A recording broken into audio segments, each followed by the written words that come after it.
Há um ditado popular que diz o seguinte, que você não pode impedir que os pássaros voem sobre a sua cabeça, mas você deve impedir que eles façam ninhos. Isso é uma ilustração muito boa sobre essa questão de guerra espiritual no aspecto pessoal, particular. Porque existem pessoas que funcionam como um aeroporto que recebe todo tipo de aeronave. Aeroportos abertos. Então, desce Boeing, desce teco-teco, desce todo tipo de aeronave. Eu quero dizer uma coisa para você, meu irmão. Você não pode impedir que os demônios voem sobre a sua cabeça, mas você deve impedir que eles façam ninhos.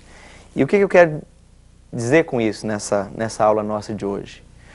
Eu quero dizer que há um processo, há uma ordem, como as coisas acontecem nessa batalha, nessa lida que nós temos diariamente com o mundo espiritual. Primeira coisa, nós temos falado ao longo de todas as aulas anteriores, é que a principal coisa, principal aspecto que você deve de fato buscar de Deus é ter as suas faculdades exercitadas para discernir. Primeiro aspecto é discernir. Você precisa identificar se aquilo vem de você, se aquilo é coisa da sua mente, se aquilo é da parte de Deus. E eu vou te dar um bom diagnóstico daqui a pouco, para te estimular, para te equipar para cumprir isso. Mas a primeira coisa, então, é você identificar que determinados argumentos, determinadas falácias, coisas que parecem verdade, mas são mentiras, não procedem de você. A segunda coisa, o segundo posicionamento que você deve ter é se recusar a andar de acordo com aquilo. Quando você se recusa a andar de acordo com aquilo, você está fechando as portas, você está fechando seu coração, está guardando seu coração. Há um texto em Provérbios, a palavra de Deus diz o seguinte: sobretudo que se deve guardar, guarda o teu coração. Eu, quando era pastor de uma grande igreja em Goiânia, em várias ocasiões nós demos estudos sobre namoro para os jovens e eu usava esse texto. Sobretudo que se deve guardar, guarda o teu coração. Mas sabe, irmãos, a palavra de Deus lá em Provérbios não é específica, tá certo. O rapaz deve guardar o coração para não ficar gostando de uma moça que não tem nada a ver com ele, que não está disposta a manter um relacionamento. Fazendo assim, você vai se proteger de entrar num sentimento louco, desvairado, sem ter resposta do outro lado. Então é bem aplicado. Mas no nosso contexto, guerra espiritual no âmbito pessoal, a palavra de Deus então diz: sobretudo que se deve guardar, guarda o teu coração. O que a palavra do Senhor está dizendo? Que você deve manter o seu coração livre dessas pressões. Como você mantém seu coração livre de pressões malignas? Identificando a origem de tentativas de influência. Segunda coisa, se recusando a andar de acordo com elas. Mesmo que você tenha que permanecer firme, permanecer inabalável durante um bom tempo. E havendo feito tudo, fique firme, aguenta, dá um tempo.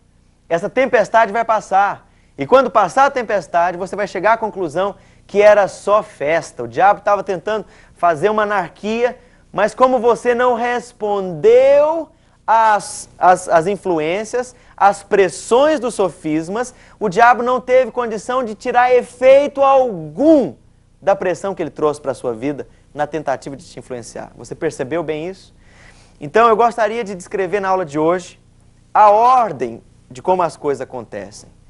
Então a primeira fase, o diabo lança argumentos com astúcia, argumentos camuflados, pensamentos e sensações camufladas na sua mente para que você sinta que é conclusão sua, que é a ideia que nasceu em você mesmo, que são coisas legítimas. Primeira coisa então é o sofisma. Nós já mostramos nas aulas anteriores, segundo as Escrituras, que esses sofismas, essas falácias são lançadas na mente. Ora, a mente é um dos lugares mais superficiais do nosso ser. Então a mente, ela vem antes das emoções e da nossa vontade. A nossa vontade é uma região mais profunda, por quê? Porque ela fala do centro de decisões da nossa vida. Então o diabo, ele não alcança, ele não atinge diretamente a nossa vontade. Em primeiro lugar, ele ataca a nossa mente. Como? Torcendo a palavra. Como? Trazendo dúvidas sobre a sua identidade. Como? Abalando as bases do que você crê. os fundamentos sobre os quais a sua vida está construída. Como é que o diabo abala? Trazendo sofismas a respeito da sua própria pessoa, do seu potencial, do seu futuro, da sua potencialidade, enfim. O diabo vai trazer abalo, através de quê? Sofismas. Aonde que isso atinge? Onde isso alcança em primeira mão? A sua mente, o seu intelecto. Mas se você recusa, você não se contaminou no coração. Por outro lado, se você aceita, e eu não tenho ilusão de que você vai sair agora dessas aulas todas e já vai ser um perito em ter as suas faculdades espirituais exercitadas. Porque a palavra de Deus ela é realista. A Bíblia fala que o trabalho do Espírito Santo nas nossas vidas é paulatino, de fé em fé. De um nível de glória para um nível de glória maior. De um nível de luz, de revelação, para um nível de luz e revelação mais alto. Então a palavra do Senhor afirma que Ele vai trabalhar na sua vida. Mas é algo discernido e algo distribuído num processo. À medida que você responde, Deus avança. À medida que você não responde, que você cede, Deus fica sem muitos meios de te levar à maturidade. Mas a palavra de Deus mostra então que a primeira área atacada é a mente. Se na sua mente, quando você foi atacado por aqueles sofismas, se você aceitou aquilo, presta atenção no que vai acontecer.